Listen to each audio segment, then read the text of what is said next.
왜 아무 말도 안 하고 그런 짓을 한 거지? 창고에서 그 박스를 꺼내는 걸 내가 다 봤어. 그게 회사 물품이 아니었어요. 그냥 제가 사비로 산 거였어요. 야근하던 동료들 주려고. 자기 한 몸 간수하기도 힘들면서 왜 그런데 신경을 써? 세상을 착한 척 살면 다 해결된다고 믿어? 믿은 건 아니에요. 다만 누군가는 그렇게라도 해줘야 한다고 생각했어요. 내까짓 게 누굴 챙긴다고? 회식 자리에서 그런 행동하는 거 내가 사람들 눈에 얼마나 건방지게 보였는 줄 알아? 저는 그저 저 나름의 방식으로 여기를 버텨보려 한 것뿐이에요. 죄송해요. 정말 죄송합니다. 그만하세요. 우 부장님, 지금 이게 뭔 짓입니까? 이렇게까지 해야 속이 시원하셨습니까? 오늘 이야기의 주인공은 평생을 일구어낸 기업을 조용히 물러난 한 노인이었습니다. 은퇴 후의 여유 대신 그는 자신이 세운 회사를 다시 들여다보기로 결심합니다. 그러나 그 선택이 한 신입사원의 운명을 바꾸고 한 가족의 미래까지 움직이게 될 줄은 누구도 예상하지 못했습니다. 이야기의 중심에는 신분을 숨기고 입사한 창업주, 그리고 묵묵히 자신의 자리를 지키는 신입사원이 있습니다. 오해와 갈등, 폭언과 진실이 교차하는 어느 회사의 풍경 속에서 밝혀지는 진심은 무엇일까요? 바로 지금 구독과 좋아요, 알림 설정을 눌러주세요. 여러분의 작은 클릭이 더 많은 감동적인 이야기로 이어집니다. 이 이야기는 단순한 오피스 드라마가 아닙니다. 인간의 진심과 존엄성, 그리고 가족이란 이름의 따뜻한 울타리를 다시 바라보게 할 이야기입니다. 그날 봄비가 내리던 아침, 한 노인은 오래된 외투깃을 세운 채 그 건물 앞에 서 있었다. 지나가는 사람들은 그의 정체를 눈치채지 못한 채 분주하게 사무실로 향했고 그 역시 아무 일 없는 듯 묵묵히 안으로 들어갔다. 이 건물, 바로 자신이 세운 회사였다. 누군가의 따뜻한 마음에서 시작된 작은 행동은 생각지도 못한 오해를 불러왔고 그 오해는 모욕으로 변해버렸다. 서울 마포구에 위치한 중견 대기업의 총무부 사무실은 아침마다 정갈한 소음으로 가득했다. 컴퓨터 부팅음, 복사기의 기계음, 그리고 서류철 넘기는 바스락거림 속에서 가장 먼저 자리를 정리하던 이는 바로 지연 씨였다. 입사한 지 3달 남짓이지만 누구보다 먼저 출근하고 마지막으로 퇴근하던 그녀는 늘 조용히 자신에게 주어진 일을 해냈다. 유난히 존재감을 드러내는 법도 없었다. 대신 서류 정리에 허술함이 없고 동료의 커피잔이 비어 있으면 묵묵히 채워주는 사람이었다. 그런 그녀를 특별히 주목한 사람은 없었지만 상구 씨는 달랐다. 상구 씨는 구겨진 셔츠와 낡은 점퍼 차림으로 총무부에 들어왔다. 아무도 그를 알아보지 못했다. 직원들 중 누구 하나 어르신이라고 부르지도 않았고 그는 그 점을 마음에 들어했다. 회장으로 불릴 때는 들을 수 없었던 솔직한 목소리, 진짜 직원들의 표정과 태도를 보기 위해 그는 기꺼이 사무보조 아르바이트라는 신분을 택했다. 이름도 바꿨다. 출입증에는 김상훈이라 적혀 있었다. 민석 씨는 본부장이라는 직함을 달고 있었다. 그는 상구 씨의 손자였지만 그 사실을 아는 이는 극히 일부였다. 상구 씨는 은퇴 후 손자의 리더십을 지켜보기 위해 뒤에서 조용히 상황을 관망했다. 직접 개입하지 않겠다고 다짐했지만 총무부에 들어온 뒤로는 다짐이 점차 흔들리기 시작했다. 지연 씨 때문이었다. 비 오는 날 지연 씨는 혼자 우산 없이 출근에 젖은 옷차림으로 복사실 앞에 서 있었다. 아무 말 없이 묵묵히 고장난 복사기를 만지던 그녀의 손끝에 묘한 진심이 묻어 있었다. 누군가 시킨 것도 아니고 누구에게 인정받고 싶어서도 아닌 단지 해야 할 일이니까 하는 태도였다. 서울 송파구의 작은 원룸에서 출퇴근을 반복하며 살아가는 지연 씨의 하루는 팍팍했다. 엘리베이터 없이 5층을 오르내리며 고장난 전기포트 하나를 끼고 살아가는 생활이었지만 그녀는 불평 한마디 없었다. 늘 손에는 회사 문서가 들려 있었고 식사 시간에도 조용히 자리를 비켜 앉아 있었다. 동료들의 사소한 짜증이나 무관심에도 묵묵히 하루를 견디는 모습은 쉽게 흉내낼 수 있는 것이 아니었다. 반면 총무부장 우부장은 달랐다. 그는 자리에 오래 있었고 조직의 흐름을 꿰뚫고 있는 인물이었다. 그러나 상명하복의 문화를 당연히 여기며 위계 중심으로 조직을 관리했다. 신입 직원들에게는 딱딱하고 보조 인력에게는 날카로웠다. 특히 여직원에게는 업무 외적인 외모나 성격까지 평가하는 경향이 있어 상구 씨의 눈살을 찌푸리게 만들었다. 그럼에도 직원들 사이에서는 불편하지만 건드릴 수 없는 사람으로 여겨졌고 아무도 정면으로 맞서지 않았다. 민석 씨는 현장을 자주 돌지 않았다. 보고서와 회의로 바쁜 나날을 보냈고 총무부의 일상에는 크게 관심을 두지 않았다. 지연 씨가 어떤 사람인지 어떤 일을 하는지는 본부장인 그조차 모르는 일이었다. 총무부 내부는 좁고 정리되지 않은 공간이 많았다. 특히 창고는 정리가 잘 되지 않아 물품을 찾기 어렵기로 악명 높았다. 그러나 지연 씨는 창고의 위치와 정리를 누구보다 잘 알고 있었다. 새로운 물품이 들어올 때마다 손수 목록을 정리해 붙여두고 박스마다 손글씨로 라벨을 붙여가며 체계를 세워갔다. 그녀가 얼마나 많은 시간을 혼자 들였는지 누구도 눈치채지 못했다. 그저 일이 잘 굴러가니 별 문제 없다 여겼을 뿐이다. 상구 씨는 그러한 장면을 하나하나 가슴에 새겼다. 회장 시절엔 결코 알 수 없었던 진짜 조직의 모습. 그 안에서 묵묵히 사람들을 돕는 손길 하나가 얼마나 중요한지 그는 체감하고 있었다. 그날의 침묵과 수고가 조직을 버티게 만든다는 것을 그는 오래전 경험으로 알고 있었다. 총무부의 하루는 똑같은 흐름으로 지나가지만 그 속에는 많은 사연과 감정이 얽혀 있었다. 지연 씨의 조용한 다짐, 상구 씨의 숨겨진 눈빛, 그리고 아무것도 모른 채 흘러가는 동료들의 무심함.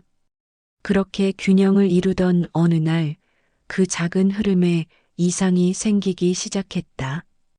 햇살이 유난히 따갑던 그날 오후 상구 씨는 복사기 수리를 위해 창고 쪽으로 향했다.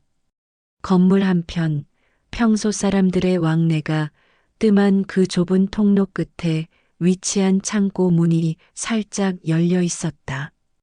이상하리만치 정숙한 분위기였다. 다가가던 발걸음을 멈춘 상구 씨의 눈에 희미한 형광등 불빛 아래 허리를 숙인 누군가의 모습이 들어왔다. 바로 지연 씨였다. 두 손에 박스를 들고 조심스럽게 안쪽 선반에서 무언가를 꺼내고 있었다. 상구 씨의 시선은 그 순간 멈췄다. 박스 안에서 보인 낯익은 로고, 그리고 포장되지 않은 음료와 간식류. 의문이 피어올랐다. 이 박스는 총무부 물류창고에서도 일반적으로 관리되지 않는 사무용 물품 외 품목들이었다. 혹시 회사 물품을 무단으로 빼돌리고 있는 건 아닐까? 상구 씨의 가슴이 서늘해졌다. 머릿속에서는 예전 대기업 창업 시절 수차례 겪었던 배신과 도난 사례들이 스쳐 지나갔다. 신뢰했던 직원에게 발등 찍혔던 그 쓰라림이 다시금 그의 발밑을 덮쳐왔다. 그는 말을 걸지 못했다. 아니, 걸지 않았다. 문을 닫고 돌아서며 고개를 숙였다. 마음 한켠에서 희미한 저항이 있었다. 그 아이가 그런 일을 했을까? 그 진중한 눈빛, 그 성실한 태도가 모두 가식이었을까? 하지만 오랫동안 경영자의 눈으로 사람을 평가해온 이 본능은 날카로웠다. 불안과 의심이 끈처럼 엉켜 마음을 짓눌렀다. 그날 저녁 상구 씨는 일부러 사무실에 남아 동태를 살폈다. 지연 씨는 마지막까지 남아 있었다. 컴퓨터를 끄고 의자를 정리한 후 작은 가방을 메고 조심스럽게 그 박스를 다시 들고 나갔다. 어디론가 향하는 그녀의 뒷모습에서 상구 씨는 낯선 냉기를 느꼈다. 진실을 확인하지 않으면 안 될 시점이었다. 며칠 후 회식 자리가 잡혔다. 오랜만에 부서 전원이 참석하는 공식적인 자리였다. 조용한 한식당 룸안 술잔이 돌고 분위기가 무르익을 무렵 우 부장은 갑자기 목소리를 높였다. 요즘 팀 분위기가 이상해졌어. 뒤에서 따로 행동하는 사람들이 있단 말이지. 말은 흐릿했지만 시선은 지연 씨를 향하고 있었다. 분위기는 얼어붙었고 사람들은 애써 웃으며 다른 화제로 넘기려 했지만 우 부장은 그럴 생각이 없었다. 그러다 잔에 담긴 음료를 들어올린 우 부장은 지연 씨를 정면으로 바라보며 말했다. 내까짓게 누굴 챙기고 누굴 동정해? 넌 지금 월급 받고 하는 일도 벅차네야. 순식간에 잔이 기울었고 찬 음료가 지연 씨의 얼굴을 타고 흘렀다. 입가에 닿은 액체보다 더 차가운 건 사람들의 침묵이었다. 순간 모든 게 멈춘 듯 했다. 눈을 동그랗게 뜬 채 얼어붙은 지연 씨, 놀란 기색을 감추지 못한 직원들, 그리고 말없이 그 장면을 지켜보던 상구 씨. 가슴속에서 무언가 찢어지는 소리가 들렸다. 지연 씨는 서둘러 자리를 정리하고 말없이 자리를 떠났다. 돌아보지 않았다. 돌아볼 이유도 없었다. 다음 날 아침 지연 씨는 붉게 부은 눈으로 회사에 도착해 곧바로 인사팀으로 향했다. 손에는 흰 봉투 하나가 들려 있었고 표정에는 결심이 담겨 있었다. 자신을 설명하려 하지도 않았고 억울함을 호소하지도 않았다. 그저 조용히 그리고 단호하게 퇴사를 선택하려 했다. 그러나 그 순간 복도를 지나던 상구 씨와 마주쳤다. 숨이 멎을 듯한 긴 정적. 상구 씨는 그녀를 지나치지 않았다. 조용히 그녀 앞에 섰다. 마치 자신의 과거와 마주한 듯한 표정이었다. 그의 시선은 굳건했다. 무슨 일인지 알겠는데 조금만 기다려줄 수 있겠나? 짧지만 단단한 말이었다. 상구 씨의 눈빛엔 흔들림이 없었고 그 안에는 말로 다하지 못할 감정이 뒤섞여 있었다. 지연 씨는 잠시 그 자리에 멈춰 섰다. 그리고 고개를 끄덕이지도 고개를 젓지도 않은 채 천천히 눈을 감았다. 이 선택이 옳은 것인지 확신할 수 없었지만 그 눈빛을 믿어보고 싶은 마음이 작게 피어오르고 있었다. 늦은 밤 사무실 불이 모두 꺼지고 복도에 남은 형광등만이 희미하게 공간을 비추던 시각. 상구 씨는 홀로 빈 회의실에 앉아 있었다. 손에는 오래된 종이 파일이 들려 있었고 그 위에는 오지연 마이너스 입사 지원서라는 글씨가 또렷이 보였다. 그 종이를 받아든 순간부터 그는 결심했다. 아무도 몰래, 아무에게도 알리지 않은 채 그녀의 과거를 살펴보기로. 처음에는 단순히 신입사원의 기본 정보를 확인하는 정도였다. 하지만 몇 줄 되지 않는 학력과 경력 속에서 의문이 피어났다. 서울 소재 대학 졸업, 5년간의 공백, 그 뒤 시작된 계약직 근무의 연속. 사회에선 흔한 이력일 수 있었지만 상구 씨의 눈에는 뭔가 더 깊은 사연이 숨겨져 있는 듯 보였다. 그렇게 그는 조심스럽게 하지만 집요하게 발걸음을 옮겼다. 오지연. 본적, 보호자 없음. 후견인 없음. 보육시설 퇴소 기록. 입양 이력 없음. 단 한 줄, 만 18세 자립 퇴소 후 혼자 생계 유지 중이라는 문장이 상구 씨의 손끝을 멈추게 만들었다. 모든 것이 그제야 퍼즐처럼 맞춰졌다. 말없이 책임을 감내하던 태도, 야근에도 싫은 기색 없이 일하던 표정, 동료들을 챙기면서도 자신을 앞세우지 않던 그 겸손한 자세, 모두 오래도록 혼자서 삶을 감당해온 자의 내공이었다. 그녀는 누군가의 보호를 받아본 적이 없었다. 학비를 벌기 위해 고등학생 시절부터 아르바이트를 전전했고, 대학 시절에는 낮에는 수업, 밤에는 식당과 편의점을 오갔다. 졸업 후에는 생활비를 감당하기 어려워 공채보다 계약직을 선택할 수밖에 없었다. 그리고 올해 드디어 정규직으로 채용된 첫 회사가 바로 이곳이었다. 그토록 원했던 정상적인 삶의 시작이었는데 단 한 번의 오해와 폭언으로 그 모든 게 무너질 뻔했다. 상구 씨의 가슴 한쪽이 저릿하게 아파왔다. 회장으로서 수많은 이력을 검토했지만 이렇게 마음 깊숙이 다가온 한 장의 문서는 없었다.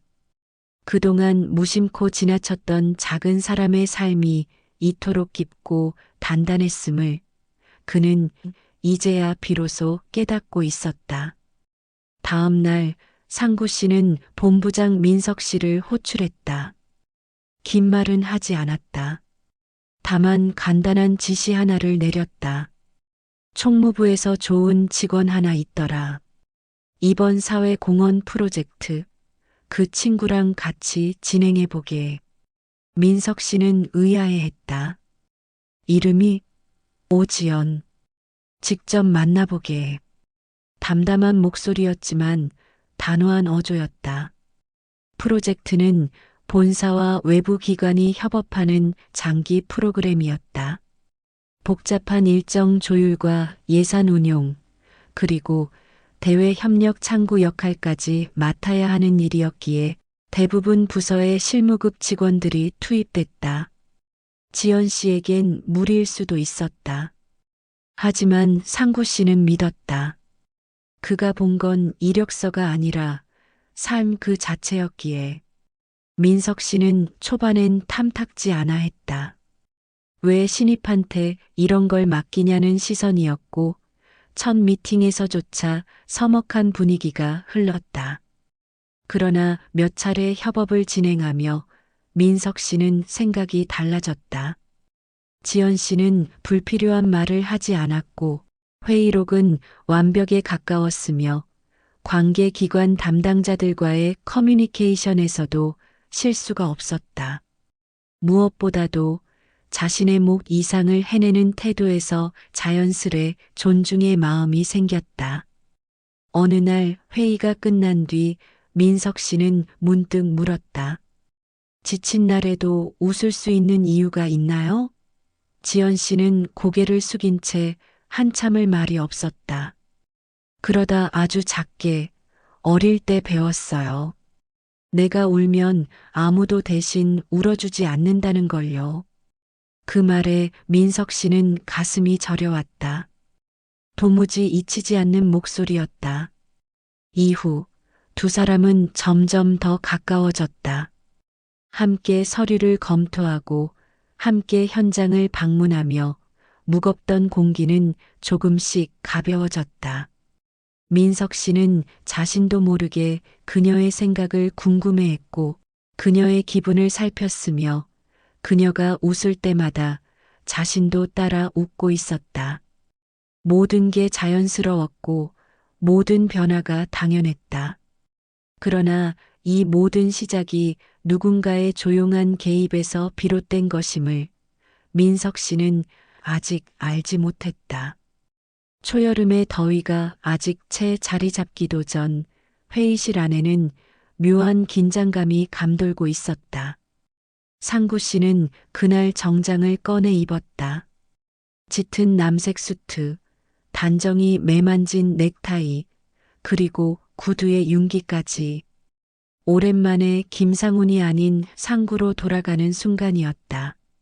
손에는 두툼한 회의 자료 대신 얇은 봉투 하나만 들려 있었다. 그 안엔 그간의 관찰과 판단, 그리고 결심이 모두 담겨 있었다. 가족회의라는 이름으로 소집된 자리엔 민석 씨와 몇몇 임원들이 함께 있었다. 하지만 상구 씨는 한 사람만을 바라봤다. 아무 말 없이 앉아있던 지연 씨. 그녀의 눈은 여전히 조용했고 표정에는 그날의 상처가 완전히 사라지지 않은 흔적이 남아 있었다. 그를 알아본 듯도 알아보지 못한 듯도 한 시선이었다. 그리고 그 눈빛을 바라보는 상구 씨의 마음은 복잡하게 얽혀 있었다. 이제 때가 된 것 같구먼. 상구 씨는 천천히 입을 열었다. 낯선 목소리, 그러나 강단 있는 어조였다.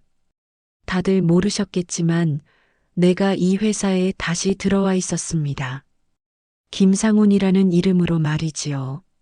순간 회의실의 공기가 변했다. 숨죽인 침묵, 놀란 눈빛들, 그리고 그 가운데 여전히 조용히 앉아 있는 지연 씨. 이 회사를 다시 보고 싶었습니다. 내가 만든 기업이 지금 어떤 사람들과 어떤 방식으로 움직이고 있는지 확인하고 싶었지요. 그 중에서도 특히 눈에 들어온 이가 있었어요. 그는 지연 씨를 바라보았다. 오지연 씨, 이 친구를 처음 본 날을 잊지 못합니다. 모든 게 조용했고 모든 게 묵묵했지요. 그런데 그 안에서 나는 확실한 중심을 받습니다. 회의실 안의 시선들이 점점 그녀에게로 쏠리기 시작했다. 지연 씨는 여전히 고개를 숙인 채 조용히 숨을 삼켰다. 그 순간 상구 씨는 그동안의 진심을 한 줄 한 줄 꺼내기 시작했다. 창고에서의 오해, 우부장의 폭언, 퇴사 직전의 만남, 그리고 몰래 알아본 그녀의 지난 살. 모두 숨김없이 꺼내놓았다. 한치의 꾸밈도 없이 오직 진심만으로. 이 친구는 단 한 번도 누구에게 기대려 하지 않았습니다. 오히려 혼자서 모든 걸 감내하며 주변을 돌봤지요. 그래서 나는 이 친구를 믿게 됐습니다. 능력이 아니라 인품을 보고 말입니다. 그의 목소리는 점점 깊어졌다. 그리고 민석이, 너도 알겠지만 진짜 사람은 조건으로 평가하는 게 아니야. 너는 이 친구와 함께 일하며 뭘 느꼈는지 잘 알고 있을 거다. 민석 씨는 말없이 고개를 떨궜다. 마음속의 감정들이 물처럼 일렁였다. 처음엔 단지 업무 파트너였던 사람이 이제는 마음속 깊이 자리 잡고 있다는 사실을 인정하지 않을 수 없었다. 말이 없어도 그 감정은 이미 회의실 가득 퍼지고 있었다. 이 친구는 나에게 잊고 있던 무언가를 일깨워줬습니다. 그리고 이제 나는 여러분 앞에서 분명히 말하려 합니다. 나는 이 사람을 우리 가족으로 받아들이고 싶습니다. 회장으로서가 아니라 한 사람으로서. 이 친구가 앞으로 우리와 함께 걸어갈 수 있도록 나는 모든 걸 열 준비가 되어 있습니다. 순간 공간 전체가 조용해졌다. 누구도 말을 잇지 못했다. 누군가는 감탄했고 누군가는 당황했다. 그러나 가장 놀란 이는 지연 씨였다. 감정이 밀려드는 것을 참느라 온몸을 굳히고 있었고 가슴 한복판에서 울컥 올라오는 뭔가가 목구멍까지 차올랐다. 자신이 걸어온 고단한 시간들 속에서 단 한 번도 받아본 적 없는 존중과 환대였다. 그날 상구 씨는 단지 정체를 밝힌 것이 아니었다. 진심을 꺼냈고 방향을 제시했으며 오래도록 억눌려 있던 한 사람의 존재를 세상 앞에 드러냈다. 그리고 그 진심은 회의실의 공기마저 바꾸었다. 모든 판단은 끝났고 이제 남은 것은 선택이었다. 하지만 이미 마음은 움직이고 있었다. 사랑은 그런 식으로 자란다. 조용히 그러나 확실하게. 지연 씨는 회의실을 나선 뒤 한참 동안 그대로 복도에 멈춰 서 있었다. 땅에 박힌 듯 움직일 수 없었다. 평생을 조용히 조심스럽게 살아온 그녀에게 누군가가 손을 내민 건 처음이었다. 그것도 단순한 동료도 친구도 아닌 그 회사의 창업주, 조직의 뿌리였던 사람이었다. 마음 한구석이 쿵 하고 내려앉았다. 감정이 무너지는 소리가 들리는 듯 했다. 나를 알아봐준 사람이 있다는 사실 하나로 잊고 있었던 생의 온기가 돌아왔다. 그날 이후 모든 것이 달라졌다. 상구 씨는 더는 위장 근무를 하지 않았다. 그는 다시 회사를 방문했지만 이제는 손자의 보조자도 창업주의 상징도 아니었다. 그의 행보는 오직 한 사람을 위한 것이었다. 점심시간이면 어김없이 지연 씨 책상으로 다가와 밥은 먹었는지 묻고 종종 작은 과일이나 빵을 내밀었다. 사람들이 수군거렸지만 그는 신경 쓰지 않았다. 오히려 대놓고 말했다. 좋은 사람은 좋은 환경을 만들어줘야 해요. 그게 어른의 몫이지. 우 부장은 인사위원회로 소환되었다. 회식 자리에서 있었던 언행에 대한 내부 조사와 함께 오랜 시간 누적되어 온 직원들의 진술들이 이어졌다. 그의 표정은 굳어 있었고 더 이상 누구도 그를 두둔하지 않았다. 사무실은 조용히 변화를 맞았다. 권위가 사라지고 온기가 자리를 메웠다. 지연 씨는 묻지도 따지지도 않고 묵묵히 하루를 쌓아갔고 사람들은 그제야 그녀의 존재를 다시 보기 시작했다. 민석 씨와의 프로젝트도 계속되었다. 겉으로 보기엔 단순한 사회공헌 프로그램이었지만 두 사람에게는 매일이 작은 감정의 전환점이었다.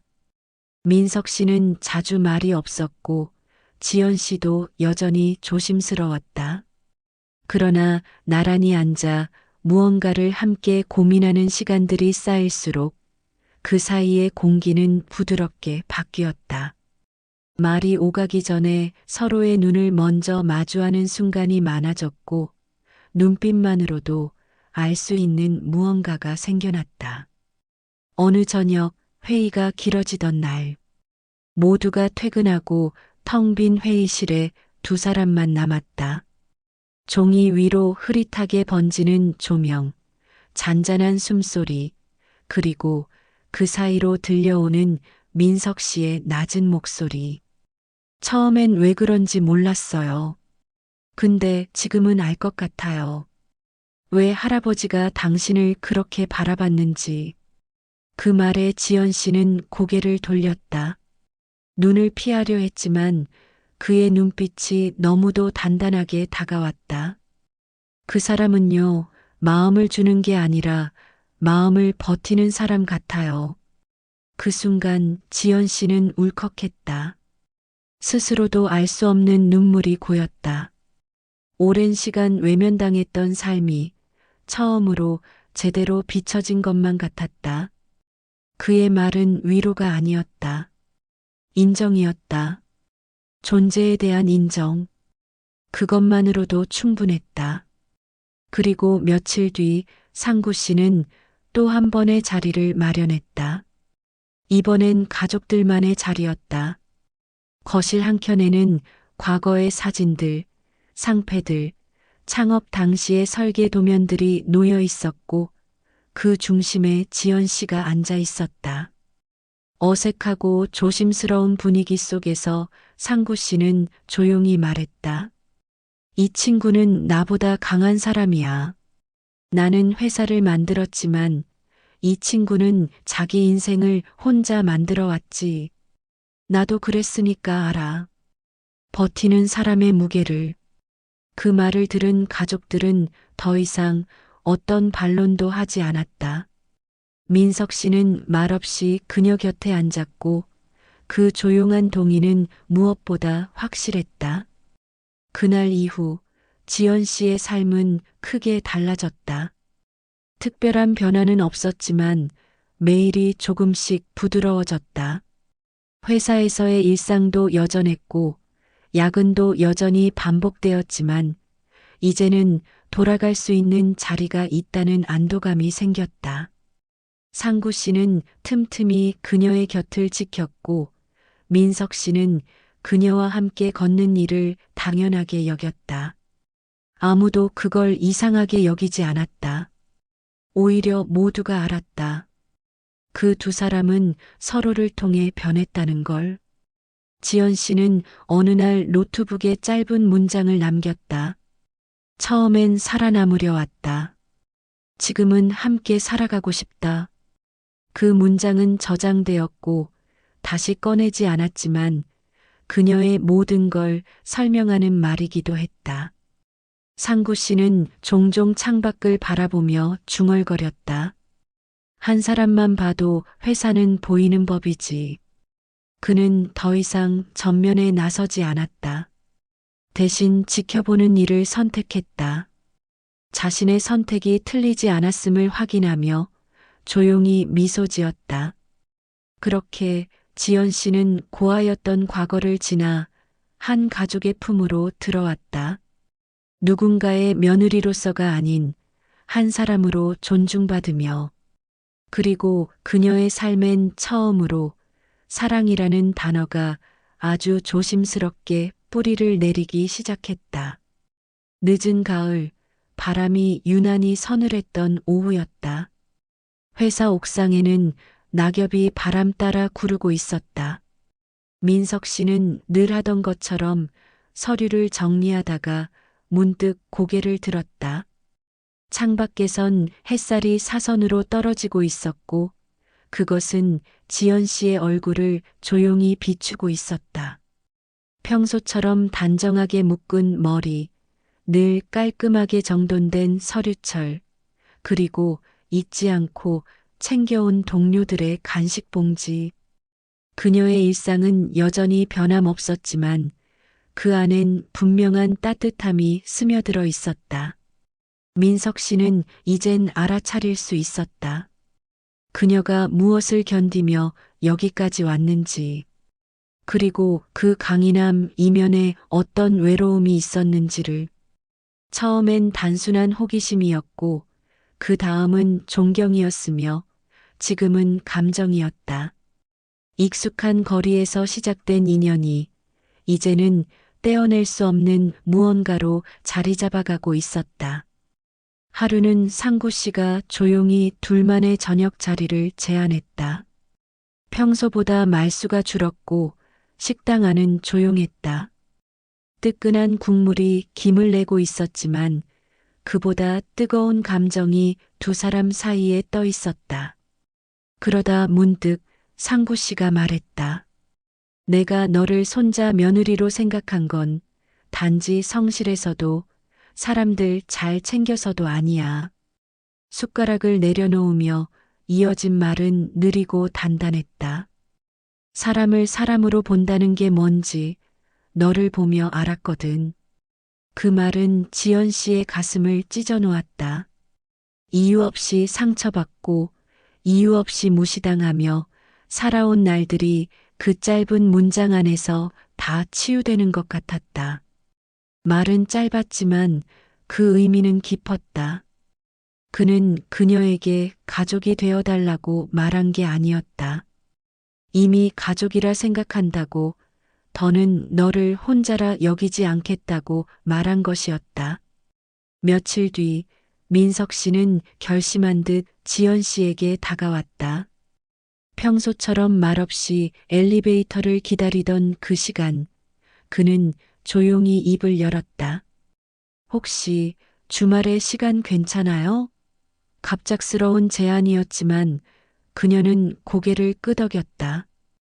이유를 묻지 않았고 민석 씨 역시 설명하지 않았다. 하지만 그날 민석 씨는 자신이 그녀에게 어떤 감정을 갖고 있는지 처음으로 스스로에게도 솔직해질 수 있었다. 두 사람은 그날 서울 외곽의 작은 서점에 갔다. 책을 좋아한다는 그녀의 말 한마디가 떠올랐기 때문이었다. 아무 말 없이 나란히 책장을 넘기던 그 시간, 아주 짧은 순간 손끝이 닿았고 그 순간 민석 씨의 손이 그녀의 손을 천천히 감쌌다. 따뜻하고 조심스러운 움직임이었다. 마치 이제는 혼자가 아니라는 걸 확인시켜주는 의식처럼. 회사는 여전히 돌아가고 있었고 사람들은 여전히 분주했다. 하지만 총무부엔 더 이상 무기력한 공기가 맴돌지 않았다. 우 부장은 결국 사직서를 제출했고 회사는 새로운 조직 문화를 도입하기 시작했다. 구성원의 목소리를 듣는 회의, 자율적인 의견 공유, 그리고 신입사원의 멘토링 제도. 지연 씨는 이제 신입사원들에게 조언을 해주는 입장이 되었고 그들의 눈에는 그녀가 든든한 어른처럼 보이기 시작했다. 상구 씨는 이제 회사에서 한 발 물러나 있었다. 그러나 그는 종종 1층 카페에서 커피를 마시며 직원들을 지켜보았다. 그 중에서도 유독 한 쌍의 사람을 오래 바라보았다. 일에 집중하다 눈빛을 교환하는 민석 씨와 지연 씨. 둘 사이에는 말없는 믿음이 깊게 흐르고 있었다. 그리고 어느 날 상구 씨는 오래된 노트를 꺼냈다. 거기엔 이렇게 적혀 있었다. 좋은 회사는 건물로 이루어지지 않는다. 좋은 사람으로 이루어진다. 그 문장을 쓰며 그는 마음속으로 웃었다. 그토록 원하던 사람 중심의 회사를 지금에서야 비로소 이뤄낸 느낌이었다. 자신이 만들고 아들이 지키고 손자가 이어받은 이 회사가 이제는 정말 사람을 중심에 두는 곳이 되었다는 사실이 자랑스러웠다. 지연 씨는 어느 날 퇴근길에 혼잣말로 중얼거렸다. 이제 다시 시작해도 되겠지. 그 목소리엔 더는 떨림이 없었다.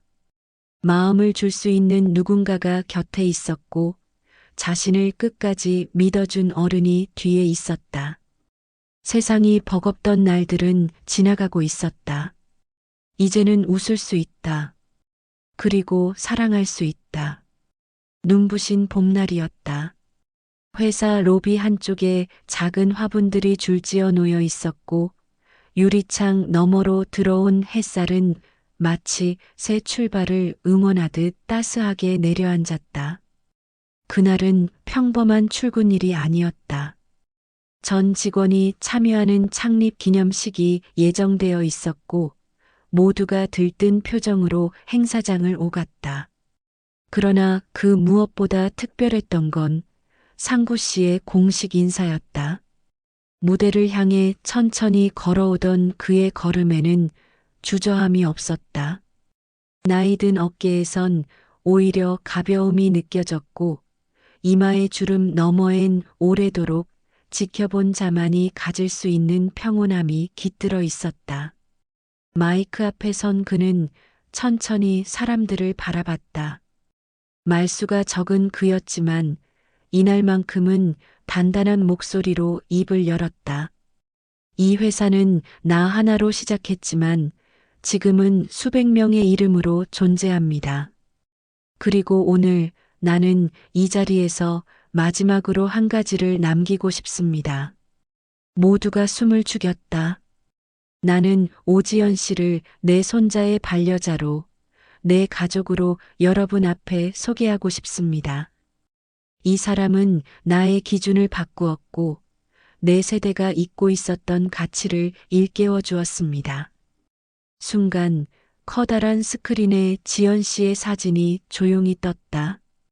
무대 한켠 그녀는 무표정한 듯 보였지만 눈가엔 금세 붉은 기운이 돌기 시작했다.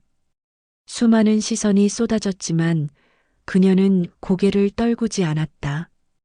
그동안 버텨왔던 모든 시간이 이제는 의미 있는 서사로 완성되고 있었다. 민석 씨는 말없이 무대로 올랐다. 그리고 상구 씨 곁에 섰다. 그는 아무 말 없이 지연 씨를 향해 손을 내밀었다. 마치 오래전부터 그 자리가 정해져 있었던 것처럼 그녀도 마침내 그 손을 잡았다. 단단히 천천히. 그 장면은 어느 화려한 이벤트보다 조용했지만 그 조용함 속에서 박수 소리가 하나둘 터져 나왔다. 그리고 그 박수는 곧 장례를 가득 채웠다. 그날 저녁 가족이 모두 모인 자리에서 상구 씨는 조용히 앨범을 꺼냈다. 젊은 시절의 흑백 사진, 창업 당시의 헌신, 아내와의 첫 만남. 모두가 그의 과거였지만 마지막 장엔 새 사진이 붙어 있었다. 민석 씨와 지연 씨, 둘이 나란히 웃고 있는 모습. 그 사진 위에 작게 적혀 있었다. 우리의 미래. 그날 이후 회사에는 변화가 더 뚜렷해졌다.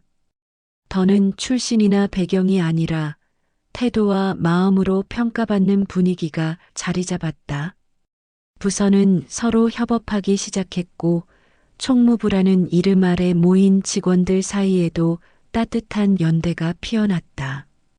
지연 씨는 신입사원 교육 담당자가 되었고 그녀를 통해 회사는 사람을 존중하는 문화를 하나씩 배워나갔다. 그리고 어느 늦은 밤 퇴근길, 둘만 남은 복도에서 민석 씨가 조용히 말했다.